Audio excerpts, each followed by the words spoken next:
Well, welcome this morning to the Positive Thinkers Club. And I'm going to go through a little slideshow here. Like I said, I was reminded that my blood type is to be positive. Being positive is a good blood type to have. Our rich history is in 1988, Dave Rudofsky and John Snow were introduced to Brian Tracy, a successful author of motivational and self-improvement books.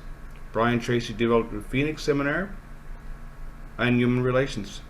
Brian Tracy came to Newfoundland and Labrador to deliver a seminar, and during that event, Dave and John announced the formation of the Positive Thinkers Club.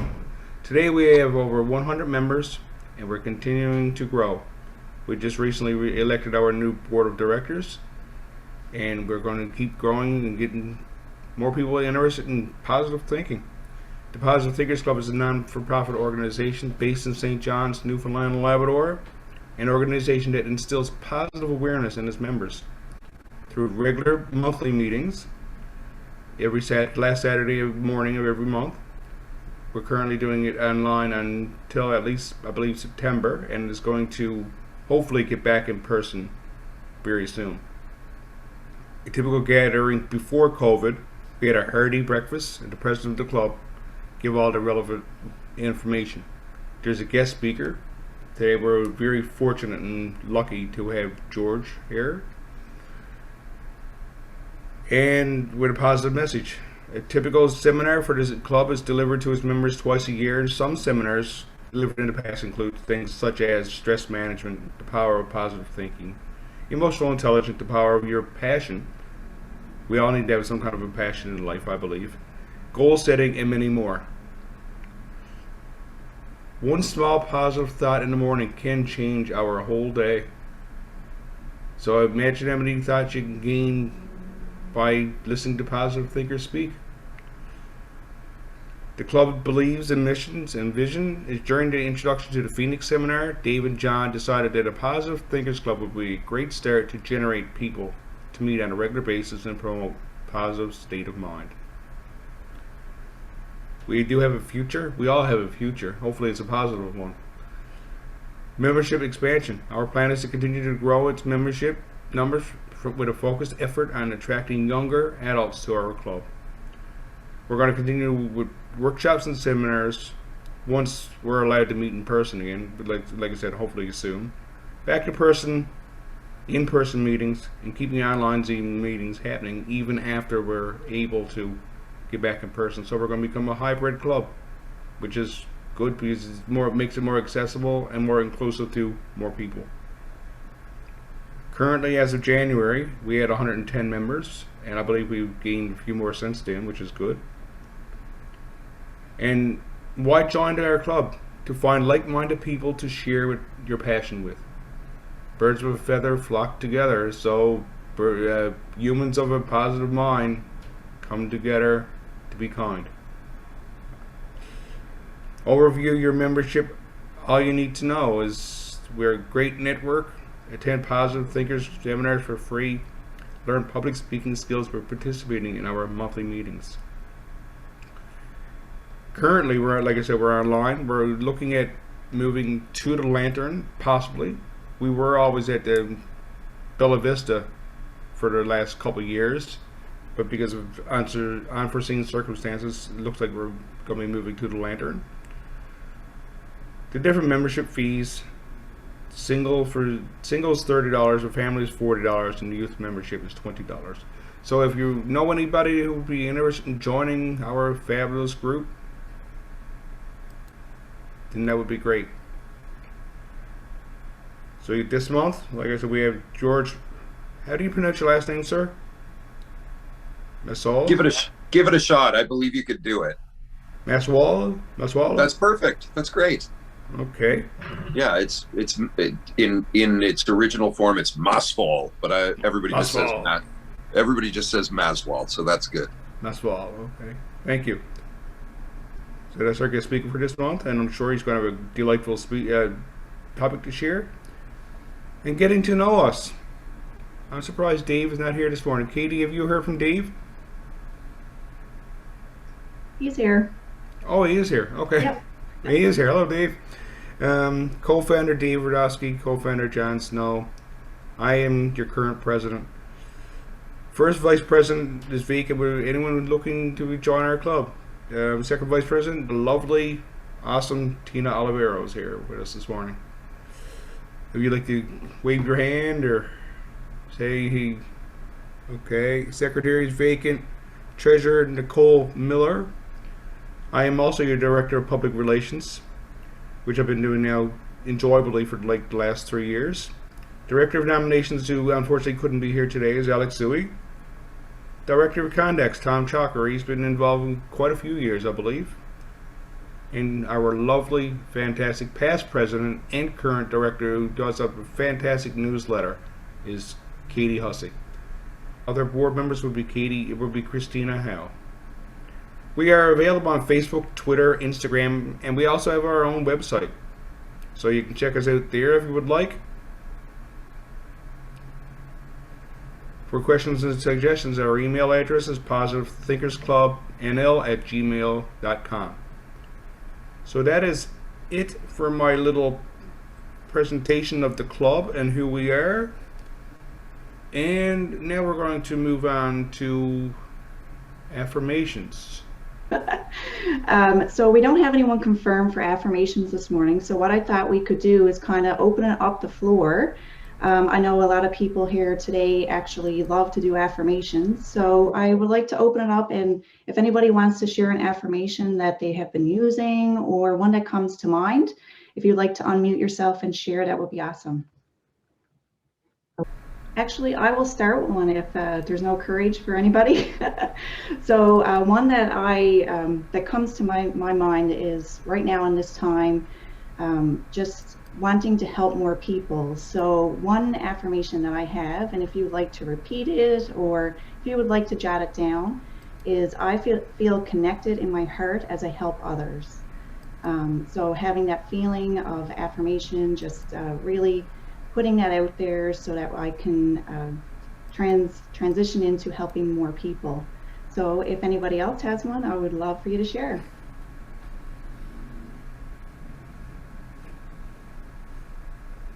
You'd have to unmute yourself. Thank you, Joel. I got one on appreciation. It's just a very short one, but I'm really thankful for the gift of appreciation because it fills my cup. Beautiful. I can certainly share one with everybody. Good morning.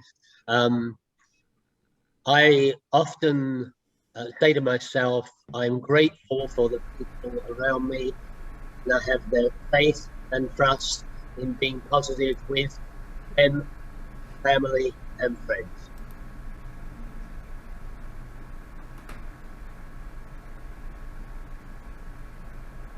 Awesome. Thank you, Dave. If anybody else, we'll probably say one or two more people if you'd like to share.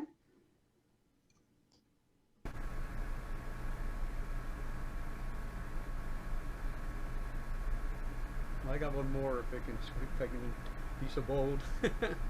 I'm truly grateful for the technology that allows us to come together like this despite the challenges that we've had over the past years.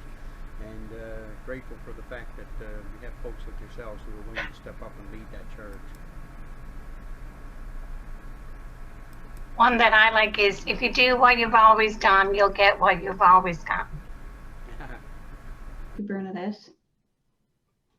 Thank you, Joel. That was wonderful, Joel. We're so grateful for technology. It's absolutely amazing how we can now continue to be connected and to connect in different ways. It's awesome. So thank you very much for sharing your affirmations, and we can move on, I guess, now to Sheldon, if you want to take it over.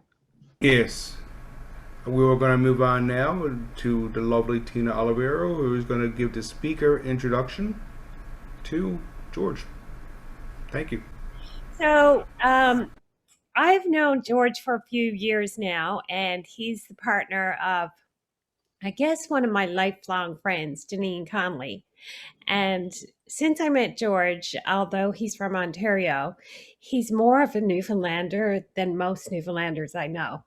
He is this happy, gregarious character, and he's very well known across Canada as the Gander Mayor, Claude Elliott, in the all-Canadian cast from Come From Away. But when you meet George, he's so warm and inviting and kind. He just reminds you of a Newfoundlander. So, as most of you know, Come From Away is the record breaking Toronto production of global theatrical scale. And most of us have either seen it or they've heard about it and its massive success. So, we're in for quite a treat to get to hear George today. George, more often than not, has traditionally been sought out for roles that exude the guiding principles of kindness and community, empathy, positivity, and compassion, which makes him sort of perfect for our speaker today here at the Positive Thinkers Club.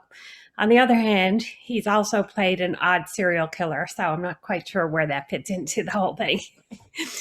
George is a celebrated singer, and he's an award-winning actor who now lives with Deneen in Georgetown, St. John's, and he's clearly become deeply steeped in the musical history of his adopted home, Newfoundland. So we are extremely lucky to have him in our province. So without further ado, please welcome George Masswohl, talking today about maintaining grace under pressure, which is something that we can all learn from right about now with COVID-19 on the go. George, take it away. Hey, thanks, T. That was like you really expanded on the bio I gave you. Thanks. I'm very flattered. No problem. It's a privilege to have you. Oh, thanks. Good morning, everybody. I just have a couple of things to say as preamble, actually. I want to say that something that stuck with me about what Joel said when he came in with his second contribution to the affirmations was Joel, you said, I hope that you'll forgive me for being bold, or I hope it's not too bold. And I would say that the story that I've chosen to share with you today actually is an example of how fortune favors the bold. So I will share with you. It's an experience that I had 6 years ago, pretty much to the day. End of April of 2015 was a very memorable time for me, as it turns out, because all the events that were kickstarted that day and my response to what happened has led me to sitting here with you today. If I hadn't taken the phone call that I took that evening, I would not be here today, and I'm not sure where I would be, but I think it would. I'm very content with where I am, so that's all good. So come with me back to 2015 when I heard that. when I was living in Stratford, Ontario. I was there. I had lived there for 5 years at the time, and I was having a very difficult time. My life was not going the way that I wanted it to, and I wasn't sure. I wasn't really fully aware of that yet. I just knew that things weren't right. I didn't feel good. My health had been suffering. I had one hip replacement at the age of 40. How old was I? 43. No, I wasn't 43 6 years ago. Sorry, I was 46. Either way, kind of young for a hip replacement. And I was recovering from it. And I was sitting on my couch doing my taxes in my pajamas at 4:30 p.m. And my phone rang. The caller ID was my former agent. I had let that agent go a year prior, and I wasn't sure about our relationship. And I wondered why he was calling me. Even though I'd known him for my entire life, he was an old friend. I wondered why he was calling me. My first thought was, oh my God, I owe him money. And I didn't have any money. So I let it go. But I heard his voicemail. And he said, he's a typical sort of stereotypical showbiz agent. He said, hey, babes, call me when you get a second. It's urgent. And then he came on very quickly and said, nobody's died. So I did call him back. And he said to me, "What are you doing this weekend?" And I said, "Well, actually, I'm just sitting on my couch doing my taxes right now. And I'm performing, I was set to perform the day after next in a concert in my hometown of St. Catharines." And so I shared that with him, and he said, "Oh, that's too bad." And I said, No. Tell me what's on your mind." He said, "Well, I've just received a call from the Vancouver Opera, and they're doing a show called Sweeney Todd." Now, I was sort of known a little bit for that role at the time, but I hadn't done it in, I think it was 13 years. I hadn't performed that role. And he said, "The Vancouver Opera is opening Sweeney Todd tomorrow night in Vancouver, obviously. And their lead, Sweeney Todd, is having trouble with his voice. If you went to Vancouver tonight, could you sing the lead role in Sweeney Todd for the Vancouver Opera tomorrow night?" So immediately, as you can imagine, I hadn't even looked at the material in over a decade. So everything in my body was kind of saying, "This is crazy. You shouldn't do this. You probably shouldn't do it." But for some reason, something inside me welled up and just said, "Yeah, I'll be there." So I remembered something that an older actor, that someone that came before me, had said when he was offered a part in the Clint Eastwood film Unforgiven. I don't know if you remember that Western.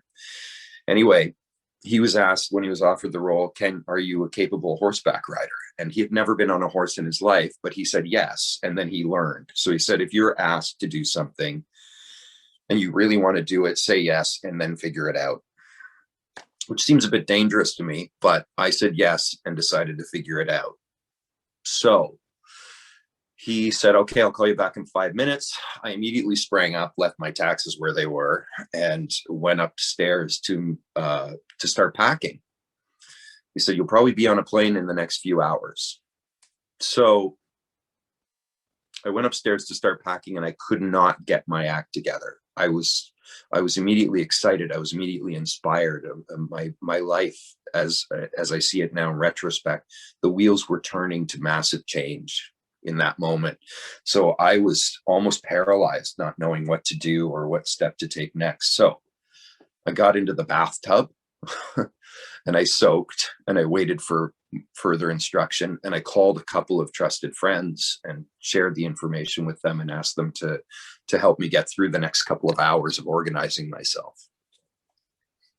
I should also say that aside from the exciting opportunity, just the experience, my agent shared with me that there was going to be a rather significant payday. So I was very excited about that, because I was not, I was still recovering from the financial crisis at the time, as it were. So the previous financial crisis. And so I began to pack, and I got a phone call that said, "Okay, you're not going to be on the flight until tomorrow morning, but you'll be on the flight tomorrow morning at 7. And I said, "I got to drive to Toronto tonight." So I went to Toronto that night, stayed in a hotel, took my score with me, and bought a really great set of headphones at the airport. And I spent the flight to Vancouver reviewing the music, the way that I had the very first time that I did that role in 1999, just by listening to one of my mentors, Len Cariou, who happened to be the originator of that role. So I listened to him for the entire flight to get it back in my head. And then I arrived in Vancouver at 7 a.m. their time, and went straight to my hotel and texted the opera and said, "I'm here." And they said, "Okay, go off to your hotel and have a rest and come over to the theater at noon, and we'll introduce you to everyone." So I went to my hotel, I showered, I rested, I got up, I showered again, I went over to the theater at noon, and someone was there to greet me. And took me on a tour of the theater, which I had been in before, but not for a while, the Queen Elizabeth Theater in Vancouver, 3,000 seat theater.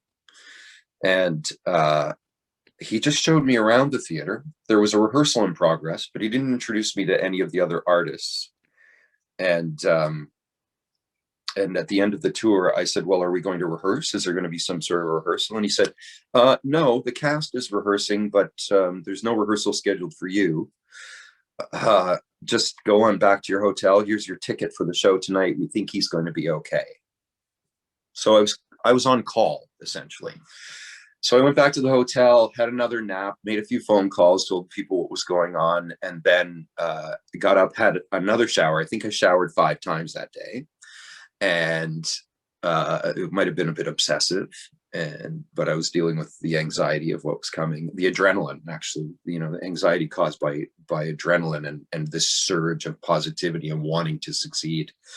And then I headed out of the hotel around showtime, and I called the company manager and I said, look, the script that I have is my original score from 13 years ago. It's torn up. I'm missing a few pages. Can you leave me the score you're working with? So there was one at my hotel desk when I was leaving to go over to the show. So it's the opening night of the Vancouver Opera. It's a big event. People in tuxedos and gowns all over the front terrace of the Opera House, the Queen Elizabeth Theater. And I walked over there in my rumpled clothing because I just shoved a bunch of things in the bag, and entered the theater.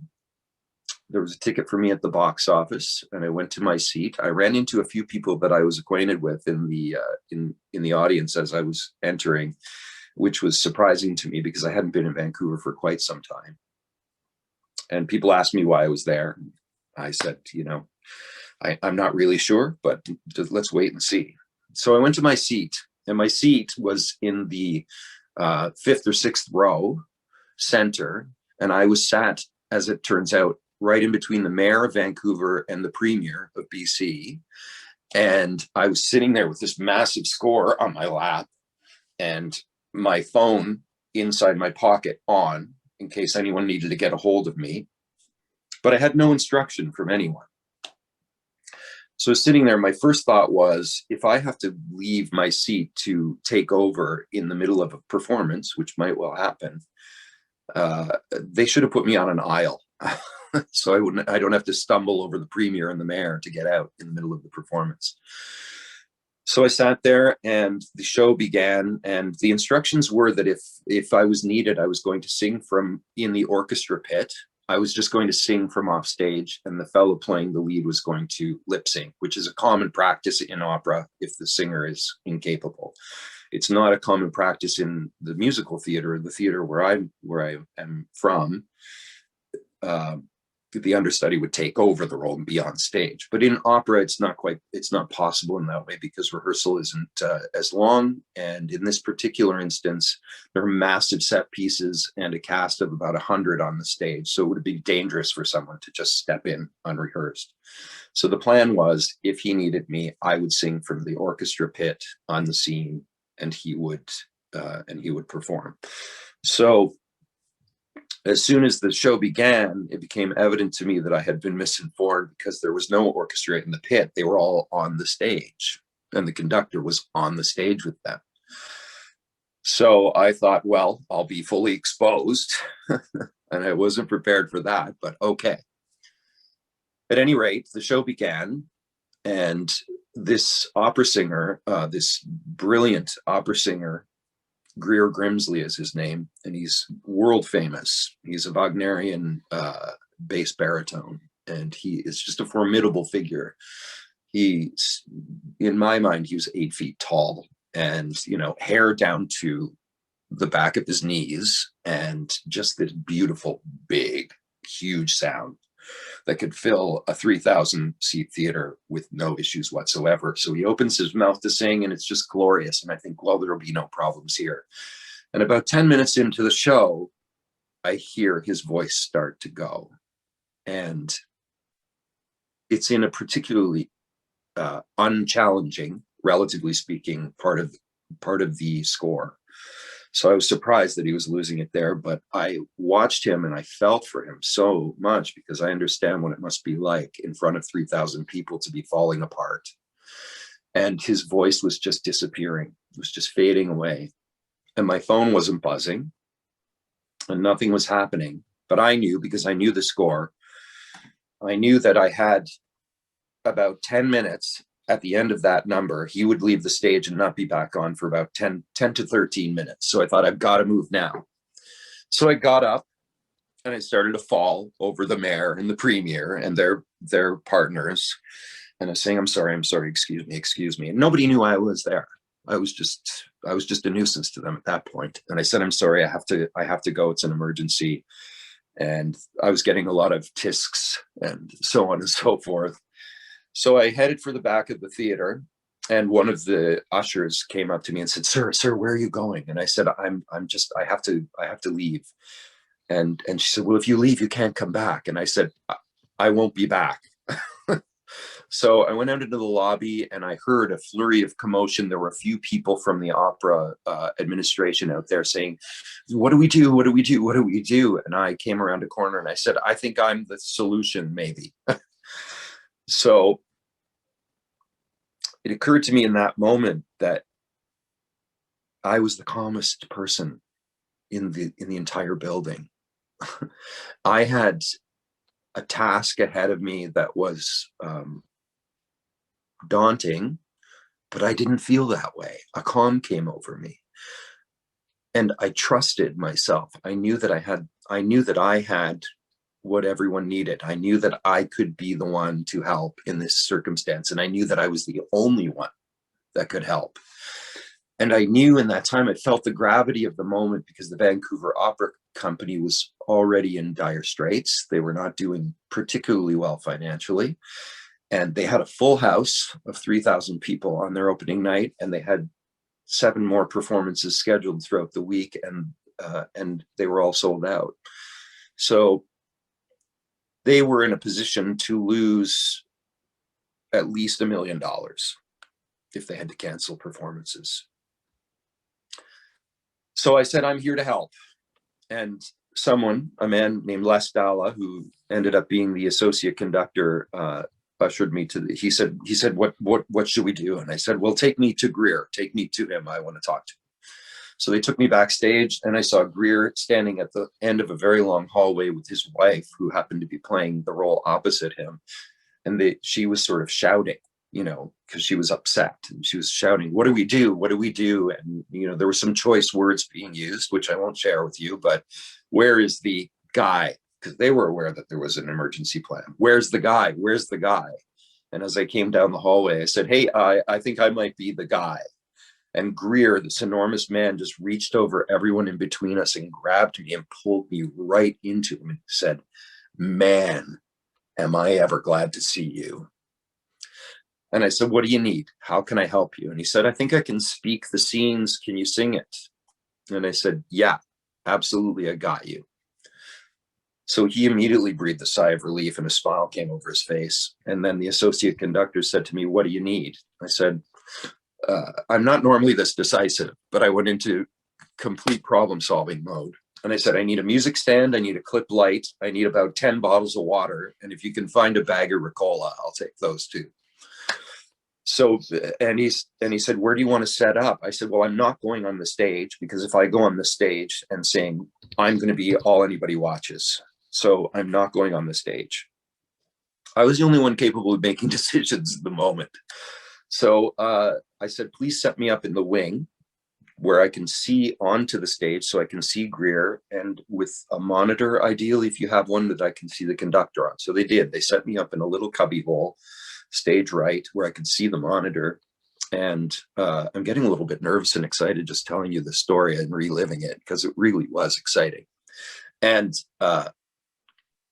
so I went into the wing and I set up my score on the stand, and I asked Les if he would stand next to me, because I wasn't aware if they had made any changes or adjustments to the score, because I hadn't had a chance to go through their version of it. So I asked him if he would stay beside me and warn me about anything coming up, which he agreed to do. And Greer went on, and people in the ensemble were passing by and looking at me, thinking, "Who is this guy? What's happening?" And they were going on, making their entrances and exits, and then Greer went on, and the first number that I was coming in to sing on is arguably one of the most challenging duets in the musical theater canon, called Pretty Women. And I was to be singing it with an actor who was the only other performer in that show that I actually knew personally. And he didn't know I was there. And he didn't know what was going to happen. Nobody knew anything but except for that Greer had lost his voice. So Greer opened his mouth to sing, and my voice came out. And I could immediately see people looking into the wing at me, and I could see, and people started to come into the wing to watch me. And I just maintained a laser focus and just kept singing. And that sequence in the show kicks off a cycle of 3 major musical passages that lead up to the end of the first act. So I was inside of it, and I was singing better than I had ever sung in my life. And I was feeling great, and it was so much fun. And I realized that I didn't have the added pressure of being looked at by the 3,000 people. I was just able to sing it as if I was singing in a rock concert or something. And the second I started singing, the conductor looked into the camera like this as he was conducting. And he looked very frightened at first, but then all of a sudden I just saw him look right at me through the camera, and a huge smile came over his face. And it felt so great. Anyway, the curtain came down at the end of the first act, and immediately the entire orchestra got up from their seats and came to the wings and essentially carried me out onto the stage to thank me for what was happening. I went into I suggested going to the conductor's suite to review the second half of the score, which I did. And then I started to look at my phone, and I was receiving messages from all over the country because there were people in the audience that recognized my voice, and they were tweeting it out, and it was all coming back to me as in real time as I was back there actually going through this task. So it was all very encouragement and positive support from across the country. And anyway, we completed the show. And at the end of the show, Greer walked into the wings during his bow. He left the stage, and he grabbed me and pulled me out. I said, "I don't want to go out. I'm wearing rumpled clothing." And he said, "Come out, you're coming out." So I came out, and they put me in the middle, and we took a big bow together, and the audience went nuts. And the opera saved all that money. And then I thought, wow, it's going to be a great opening night party. And then I walked off the stage, and everybody had left the theater, and there was no opening night party because I guess they don't really do that in opera. But that was okay, because as it turns out, I was on again the next day. And the next day I had a chance to review with the musical director. And so, well, it didn't have the same excitement of the night before. It was still pretty exciting. And then we had a few days off. And Greer went to Seattle to see his doctor to find out what was going on. And he came back, and he was able to do the rest of the performances. But while he was gone, I was asked to do all of his publicity appearances. So I had to go buy a suit.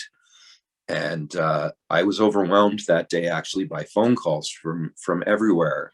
Suddenly, this news was everywhere, and I was being interviewed by the Globe and the Toronto Star and the Vancouver paper. And Carol Off called me, and we were out of the blue, and I was on As It Happens that day, and it was just nuts. And I had this sense that something was really, really changing in my life. So I will leave Vancouver now and move on. Subsequently, the news was everywhere that I had, in the musical theater and opera world, that I had done this. And so calls were coming in to my Sweeney Todd career was being revived. And one of the calls that I received was from a brilliant St. John's musician that I knew. I wasn't very close with, but I knew him. He was an acquaintance named Jonathan Monroe. And Jonathan had been asked by the opera company here, Opera on the Avalon, and the NSO to direct and conduct Sweeney Todd. And so he called me and said, "George, this is really amazing what's just happened. I wondered if you would consider coming to Newfoundland and playing Sweeney Todd for me." And he expected me to say no, And I said, absolutely, 100%. I had never been to Newfoundland before. And I was fascinated by the opportunity and the idea of coming here and seeing it. And you'll let me know if I go too long, won't you, Sheldon, or somebody? Because I do tend to go on. And okay, I see you nodding. So again, I said yes. And when the day arrived, I don't know what it was about that day. My flight wasn't until later in the day, but for some reason I couldn't eat. I just couldn't eat that day. So I got on the plane and I flew here. And as the plane came in over the island, I felt this sense of home. I felt it already before I even touched ground. I had never felt anything like this before. I felt like I was being drawn to this place, and I allowed myself to go with it. So I arrived. They picked me up at the airport. They dropped me off at a beautiful condo they had me in on Duckworth Street, and I thought there's got to be food around here somewhere. I must eat. So I happened to walk into the Yellow Belly, had a delicious meal, and then I went looking for some of your beautiful, amazing Newfoundland music that I had always heard so much about. So I started walking along Water Street, and things were largely closed. It was Sunday evening, and it was pretty cold, even though it was the May long weekend.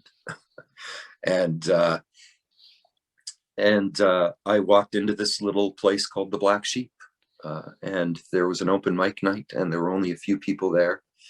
But one of those people was Deneen Conley, and I sat down next to her, and honestly, I don't think I'd ever met a more positive person in my life. I was just completely taken with her energy. And even not only her, but the other people, there were 2 or 3 people in there, and they all just immediately were warm and welcoming to me. We established connections right away. It was just an ease of being that I had never experienced before. And that was the kickoff to the next several years of me enacting real change in my life and choosing really to live, because I was getting to a point where I was going in the other direction for many, many reasons. But I will say, just in 1 more minute. Thank you, Sheldon. Yes, I'm at the end. This is good. So in retrospect, I look back at this period of time as a capsule. I look back at it as a capsule of change for me, the biggest change that I've ever experienced in my life. And I've had a lot of changes, but it's the biggest change for the better that I've ever enacted. And it all started with saying yes to something I wasn't sure I could do. Because I'm always sure that I can, somewhere deep within me. I'm always sure that I can pull it off. I always am. I always have that faith, and it's always been burning inside of me. And what happened that day was I said no to allowing that flame to be further extinguished, and I started to feed it more oxygen. So for me, that's the power of positive thinking. That's the power of being bold. That's the power of maintaining calm when faced with a pressureful situation, and having faith in your groundedness. Positive action. Katie Hussey, yes, thank you. So that's my story. I hope you enjoyed it, and I would be happy to talk about it or answer any questions or anything at all about it. Thank you ever so much, George. Grace under pressure for sure, and you've really done really well with explaining your story. And if anyone in the audience would like to have a few words or a few questions to pass towards George, go ahead, please. Thank you. Joel Sweeney, and thank you so much for sharing your inspirational story. Particularly gravitated to the message that was buried in it, and the power of being bold, and some of the consequences that can come from doing just that. So thank you so much for sharing with us. My pleasure. And you are Joel Sweeney, so the story was thematically God, yeah. thematically you helped me, and also you just are a help to me just because you're a Sweeney. Thank you for that.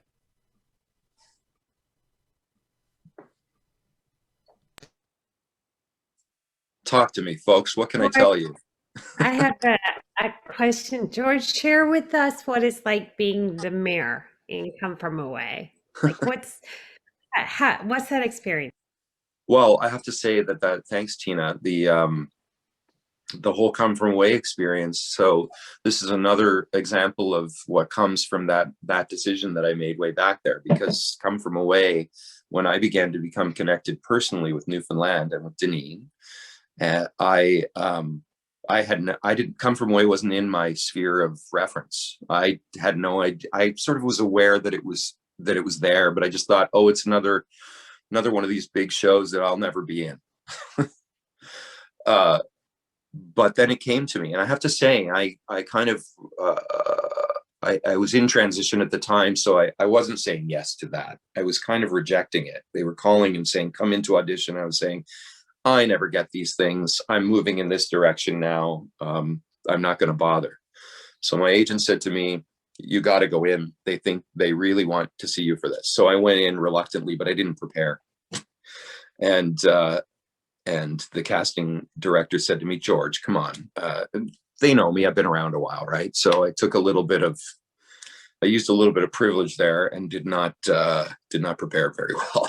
But she said, okay, George, I can see that you're not really into this, but you kind of are the right guy for this role. So can you please prepare, and we're going to bring you back in a month. So I did prepare, and part of my preparation was Deneen coaching me on speaking more like a Newfoundlander. So anyway, I got the part. So all of a sudden, my whole life is becoming Newfoundland centric, which I'm loving.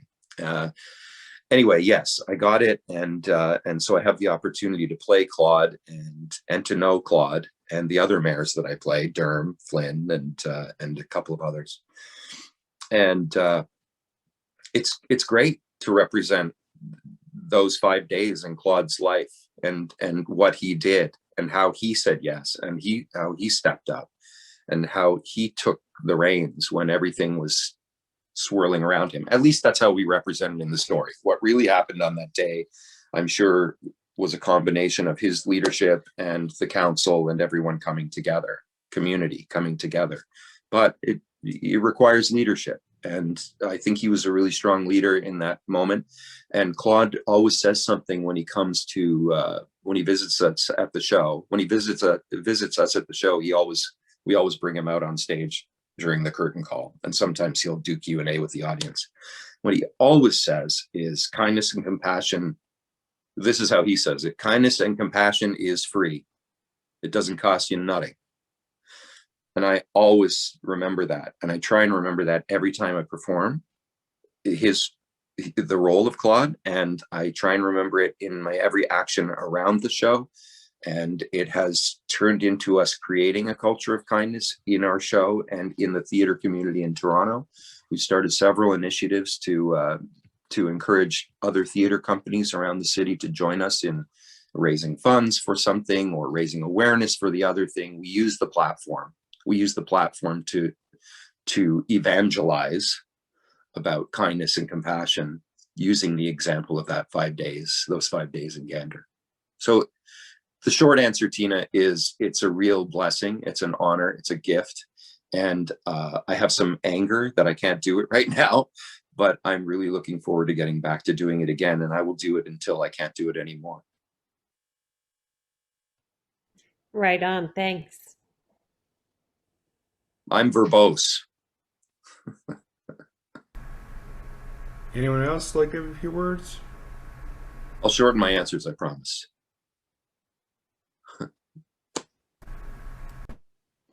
George, thank you so much. Oh, I wanted to know how you deal with the accent. So, like when you're doing the role, how did you get into the accent? Like, do you use any accent while you're doing the acting, or?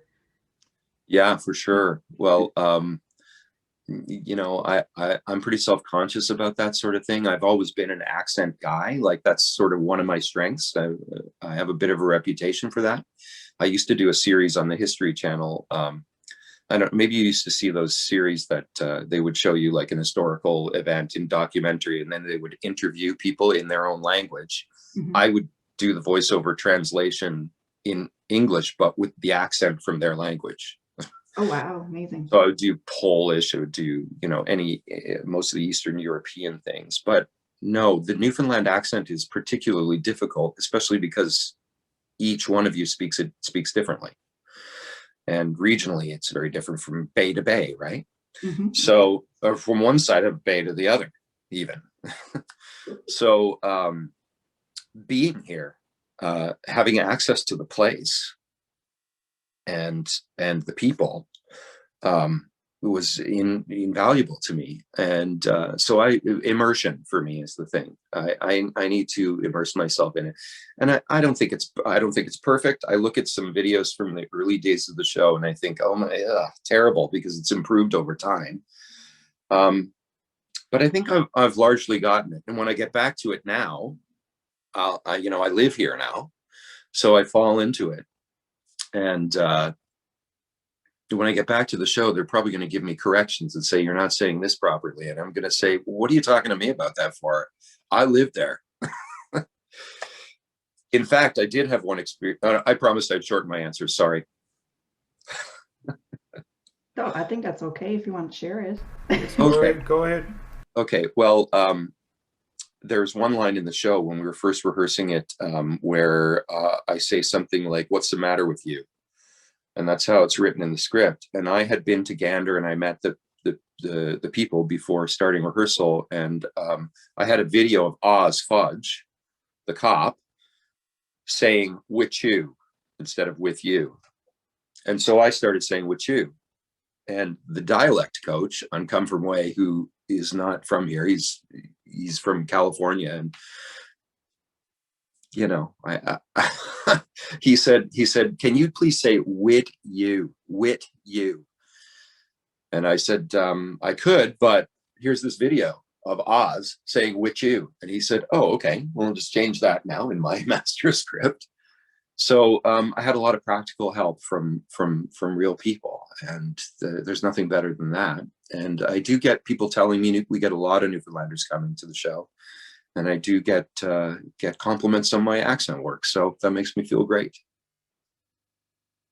I just wanted to say thank you. You lived up to my expectations and went beyond, George. Thank you.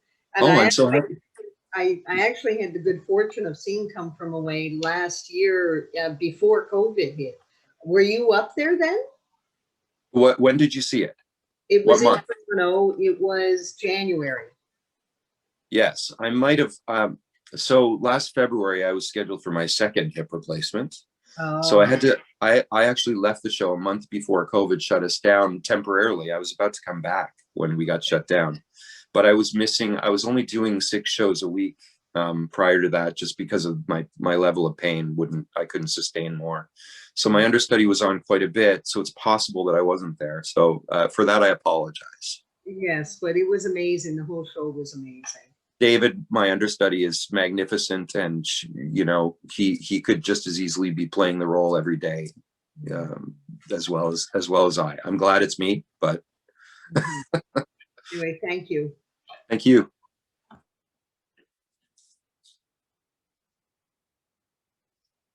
Now it's quiet. Okay, I guess we're all done with our questions and comments. We would like to unmute ourselves and just say hello to everybody before we close our meeting. Hello, and thank George for being here, and it was really a pleasure to hear you speak. Yeah. Oh, I'm glad. Thank you for having me, and it's so nice to meet you all this way, and I hope to see you out and about one day. Yeah, for sure. For sure. Thank you so much. Love you dearly. Thank you, George. Annette. Thank you Thank all. you all for showing up here today. Yeah. Have a great weekend. Yeah, you as well. You too. It's going to be beautiful tomorrow, I'm told. What Yeah. to say? Let's make it so. Yeah. Right. Yeah. Positive thinking. Yeah. Okay. So, yeah, I guess that's it for the meeting. Thanks, And everyone. thank you all for being here. Right. Thanks, everyone. Ciao. Thanks. Ciao. See you. Bye. Yeah, bye. Have a great weekend. Bye. See y'all later. That would have been missing if he did that.